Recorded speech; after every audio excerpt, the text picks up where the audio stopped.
Assalamualaikum warahmatullahi wabarakatuh. Alhamdulillah wa syukrillah, kita bersyukur kepada Allah Subhanahu wa taala bahwasanya pada hari ini kita dapat berkumpul kembali dalam rangka melaksanakan salah satu kewajiban kita, yaitu thalabul ilmi. Dalam rangka melaksanakan kewajiban, mudah-mudahan ilmu yang kita akan pelajari menjadi ilmu yang bermanfaat dan barokah untuk melaksanakan, meningkatkan ibadah ke Allah Subhanahu wa taala. Selanjutnya pada kesempatan hari ini dengan siswa-siswi kelas 11 dengan tema kompetisi dalam kebaikan, yaitu dalam surah Al-Maidah ayat 48. Siswa-siswi yang Bapak banggakan dan Bapak cintai, kompetisi dalam kebaikan, hidup adalah kompetisi. Bukan hanya untuk menjadi yang terbaik, tetapi juga kompetisi untuk meraih cita-cita yang diinginkan. Namun sayang, banyak orang terjebak pada kompetisi semu yang hanya memperturutkan hawa nafsu, syahwat hawa nafsu duniawi dan jauh dari suasana robbani.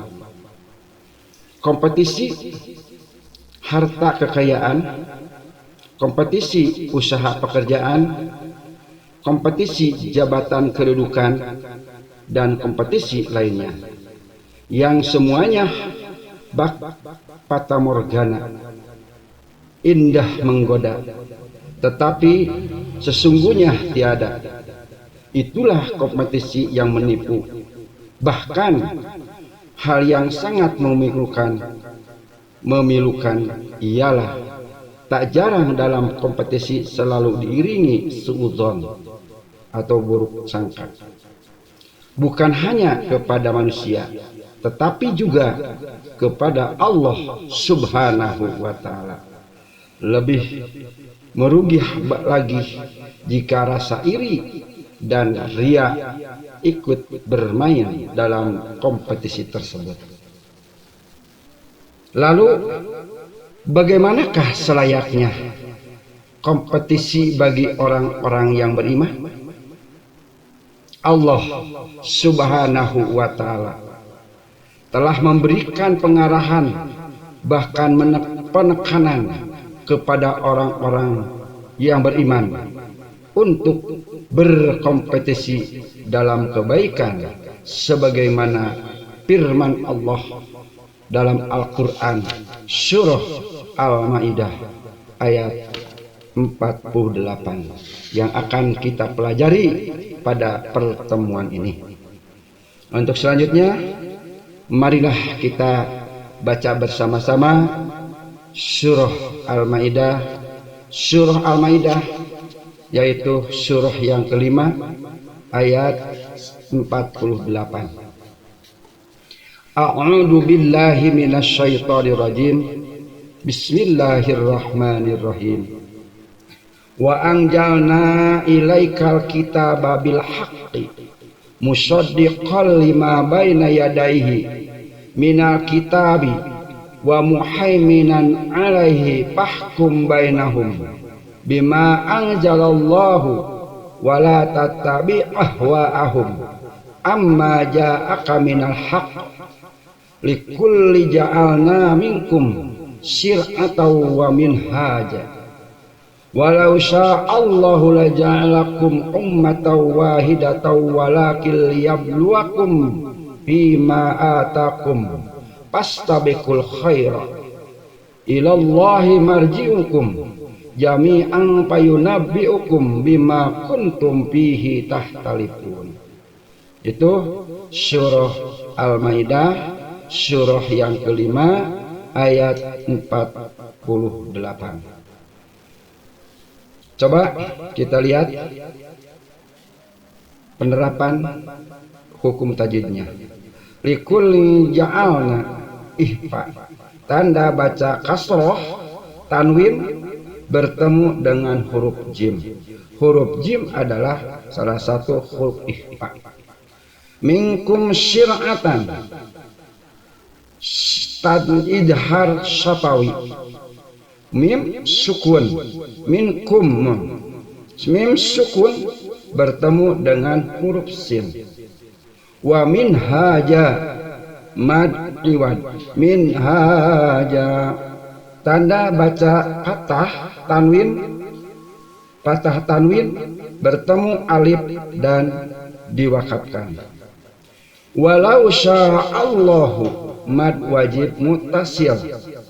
Mad asli bertemu dengan hamzah pada satu kata. Ummatan wahidah, idgham bigunah. Tanda baca patah tanwin, ya, tanda baca patah tanwin bertemu dengan huruf waw. Itu diantaranya penerapan hukum tajwid. Sekarang arti kata. Wa anjalna, dan kami telah menurunkan, ilaika, kepadamu, yaitu kepada Muhammad, al-kitaba, kitab Al-Quran, bil haqqi, dengan membawa kebenaran, musaddiqan, yang membenarkan, lima, terhadap apa, yaitu dalam kitab-kitab, baina yadaihi, diantaranya, minal kitabi, dari kitab-kitab, wa muhaiminan, dan menjaganya, alaihi, kepadanya, fahkum, maka putuskanlah, bainahum, perkara di antara mereka, bima anzalallahu, menurut apa yang diturunkan Allah, wala tattabi', dan janganlah kau mengikuti, ahwa'ahum, keinginan mereka, amma ja'aka, tentang apa yang telah datang kepadamu, minal haqqi, dari kebenaran, likulli, bagi tiap-tiap umat, ja'alna, kami jadikan, minkum, darimu, syir'atan, aturan, wa minhaja, dan jalan yang terang, walau sya'allahu, dan kalau Allah menghendaki, la ja'alakum, niscaya kamu jadikan, ummatan wahidatan, satu umat saja, walakin, akan tetapi, liyabluwakum, Allah hendak mengujimu, bima, terhadap apa, atakum, yang diberikan kepadamu, fastabiqul khairat, maka berlomba-lombalah dalam kebaikan, ilallahi, kepada Allah, marji'ukum, tempat kamu kembali, jami'an, semuanya, fayunabbi'ukum, lalu diberitahukannya kepadamu, bima kuntum, terhadap apa yang kamu, fihi, dahulu, tahtalifun, kamu perselisihkan. Itu arti kata. Arti yang seharusnya begini, dan kami telah menurunkan kitab, di dalamnya kitab Al-Quran, kepadamu, yaitu kepada Nabi Muhammad, dengan membawa kebenaran, yang membenarkan kitab-kitab yang diturunkan sebelumnya, dan menjaganya, maka putuskanlah perkara mereka menurut apa yang diturunkan Allah, dan janganlah kau mengikuti keinginan mereka dengan meninggalkan kebenaran yang telah datang kepadamu. Untuk setiap umat Islam di antara kamu, untuk setiap umat di antara kamu, kami berikan aturan dan jalan yang terang. Kalau Allah menghendaki, niscaya kamu dijadikannya satu umat saja. Tetapi Allah hendak menguji kamu terhadap karunia yang telah diberikannya kepadamu. Maka berlomba-lombalah berbuat kebajikan. Hanya kepada Allah kamu semua kembali. Lalu diberitahukannya kepadamu terhadap apa yang dahulu kamu perselisihkan. Itu Quran surah Al-Maidah surah yang kelima ayat 48. Siswa-siswi yang kami banggakan dan Bapak cintai, pada Quran surah Al-Maidah ayat 48, Allah Subhanahu wa taala menjelaskan bahwa setiap kaum diberikan aturan atau syariat. Syariat setiap kaum berbeda-beda sesuai dengan waktu dan keadaan hidupnya. Meskipun mereka berbeda-beda, yang terpenting adalah semua beribadah dalam rangka mencari ridho Allah Subhanahu wa taala atau berlomba-lomba dalam kebaikan. Allah Subhanahu wa taala mengutus para nabi dan menurunkan syariat kepadanya untuk memberi petunjuk kepada manusia agar berjalan pada rel yang benar dan lurus. Sayangnya, sebagian dari ajaran-ajaran mereka disembunyikan atau diselewengkan sebagai ganti ajaran para nabi. Manusia membuat ajaran sendiri yang bersifat khurafat dan takhayul. Ayat ini membicarakan bahwa Al-Quran memiliki kedudukan yang sangat tinggi.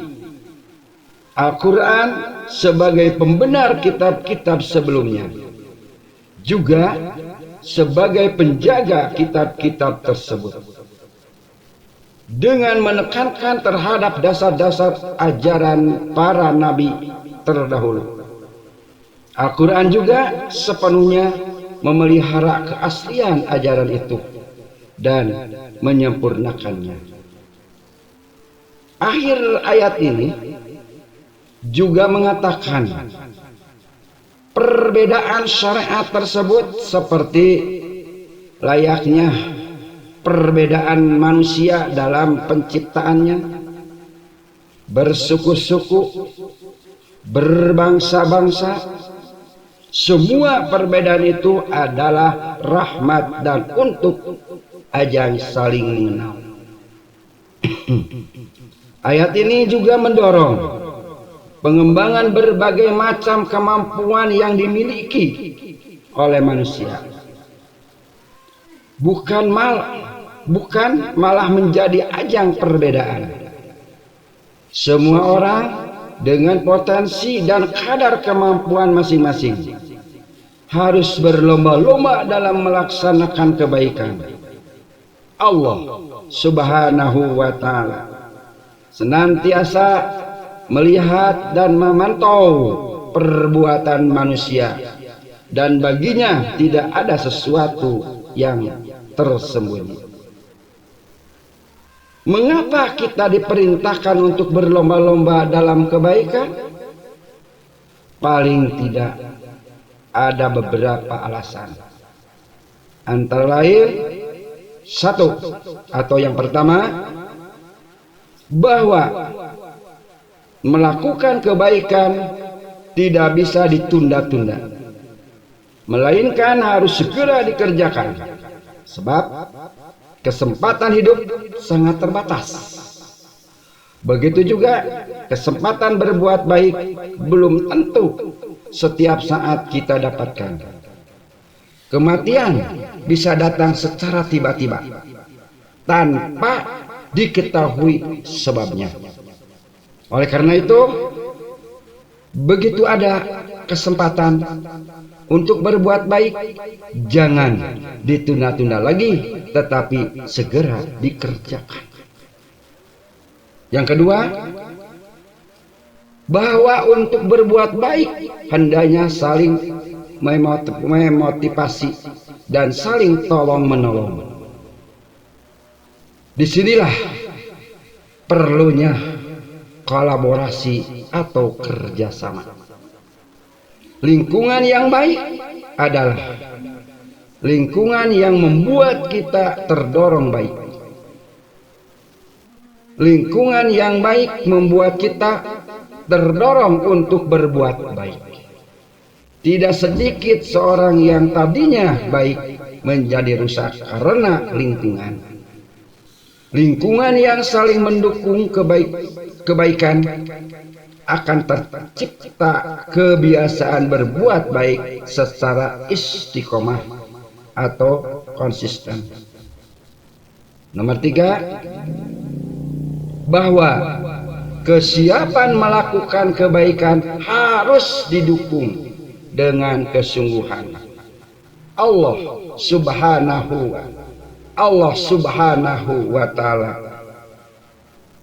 berfirman, wala ta'awanu 'alal birri wat taqwa wala ta'awanu 'alal ismi wal udwan. Dan tolong menolonglah kamu dalam mengerjakan kebajikan dan takwa, dan jangan tolong menolong dalam berbuat dosa dan permusuhan. Siswa-siswi yang Bapak banggakan, nah, langkah awal untuk menciptakan lingkungan yang baik adalah dengan melalui dari diri sendiri, dari yang terkecil dan dari sekarang. Mengapa? Sebab inilah jalan terbaik dan praktis untuk memperbaiki sebuah bangsa. Kita harus memulai dari diri sendiri dan keluarga. Sebuah bangsa, apapun hebatnya secara teknologi, tidak akan pernah bisa tegak dengan kokoh jika pribadi dan keluarga yang ada di dalamnya sangat rapuh. Siswa-siswi yang kami banggakan dan Bapak cintai, itulah di antara Quran Surah Al-Maidah ayat 48. Mana yang Bapak cintai dan banggakan, itulah mudah-mudahan ada manfaatnya dan barokahnya, dan kita dijadikan anak yang soleh dan solihah, berguna bagi bangsa dan agama, dan mudah-mudahan kita dapat bertemu lagi di minggu yang akan datang. Terima kasih. Wabillahi taufiq wal hidayah. Wassalamualaikum warahmatullahi wabarakatuh.